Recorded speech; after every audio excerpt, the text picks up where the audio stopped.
یہ کہانی ہے اس پرانے گاؤں کی جس کا نام بیتل پور تھا۔ میں بیتل پور کا رہنے والا تھا۔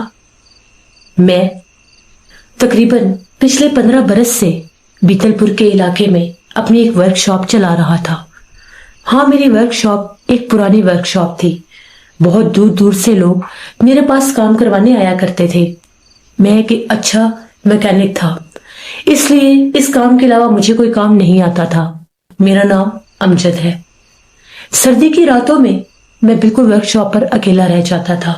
لوگ شام ہوتے ہی اپنے گھروں میں محصور ہو جایا کرتے تھے۔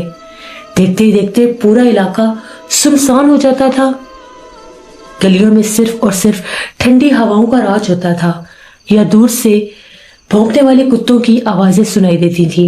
کبھی کبھار میں بہت زیادہ تھک بھی جاتا تھا، کبھی کبھار میں بہت زیادہ اکتا بھی جاتا تھا اکیلا ورک شاپ پر بیٹھ کر۔ لیکن پھر میرے پاس کچھ لوگوں کا جو کام ہوتا تھا میں اسی میں مصروف رہتا تھا۔ ٹھنڈ کبھی کبھار اتنی زیادہ ہو جاتی تھی کہ مجھے اپنی ورک شاپ میں آگ جلا کر بیٹھنا پڑتا تھا، کیونکہ میں دروازہ تو بند کر نہیں سکتا تھا۔ ورک شاپ کا دروازہ کھلا ہی رہتا تھا۔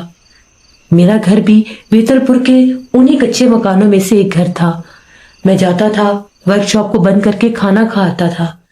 شام ہوتے ہی اپنے لیے چائے بنوا کر بھی لے آیا کرتا تھا۔ کبھی کبھار ورک شاپ پر اکثر لوگ بھی آتے تھے، بیٹھتے تھے، باتیں کرتے تھے، تو میرا دن اچھا گزر جاتا تھا، شام بھی اچھی گزر جاتی تھی۔ اکثر گاؤں کے پرانے بزرگ میرے پاس آتے تھے، بیٹھتے تھے، باتیں کرتے تھے اور چلے جاتے تھے۔ لیکن جیسے جیسے سردی بڑھنے لگ جاتی تھی میں صرف اور صرف اکیلا ہی اپنی ورک شاپ پر بیٹھا رہتا تھا۔ ورک شاپ کو دیر تک کھلے رکھنا میری مجبوری تھی، کیونکہ بعض اوقات دوسرے گاؤں سے لوگ آ جایا کرتے تھے، بعض اوقات مسافر لوگ پتہ کرتے کرتے آبادی کی طرف آ جایا کرتے تھے۔ بہت سے لوگ اب تو دوسرے علاقوں سے بھی میرے پاس آتے تھے۔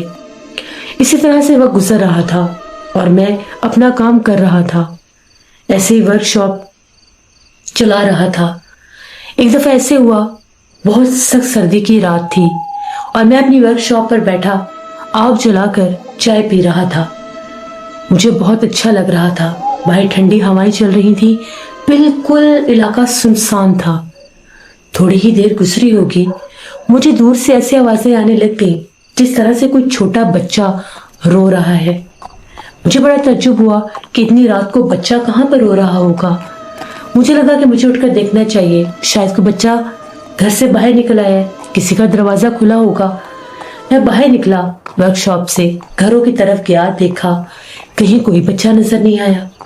اس کے باوجود جیسے ورک شاپ میں واپس آیا، پھر سے بچے کے رونے کی آوازیں آنے لگی۔ اب وہ آوازیں جو تھیں وہ بہت زیادہ قریب سے آ رہی تھیں۔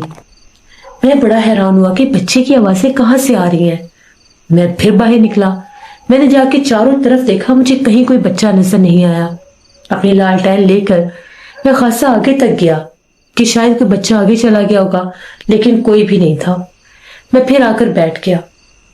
کچھ دیر کے بعد آوازیں آنا بند ہو گئی۔ مجھے لگا کہ شاید کوئی بچہ ہوگا، مجھے نظر نہیں آیا ہوگا، گھر کے اندر ہی رو رہا ہوگا، لیکن گھر تو ورک شاپ سے خاصے دور تھے۔ میں اٹھا اور میں نے اپنی ورک شاپ بند کی اور اپنے گھر چلا گیا۔ اگلے دن میں نے حسب معمول سارا دن کام کاج کیا، پھر سے اپنی ورک شاپ کھولی اور کام کرنے لگ گیا۔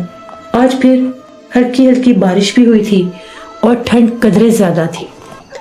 آج تو کچھ لوگ میرے پاس آئے تھے، 2 لڑکے آئے تھے، ان لوگوں نے کہا تھا کہ ان لوگوں نے ایک بائک ٹھیک کروانا ہے تو وہ شام تک آئیں گے۔ ان کے انتظار میں بیٹھا رہا۔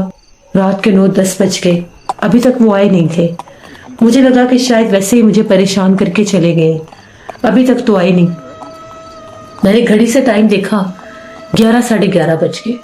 میں ہر 10 بجے تک اپنی ورک شاپ کھلی رکھتا تھا سردیوں میں، 10 بجے میں بند کر کے چلا جاتا تھا، کیونکہ گاؤں کا علاقہ بہت زیادہ ویران ہو جاتا تھا۔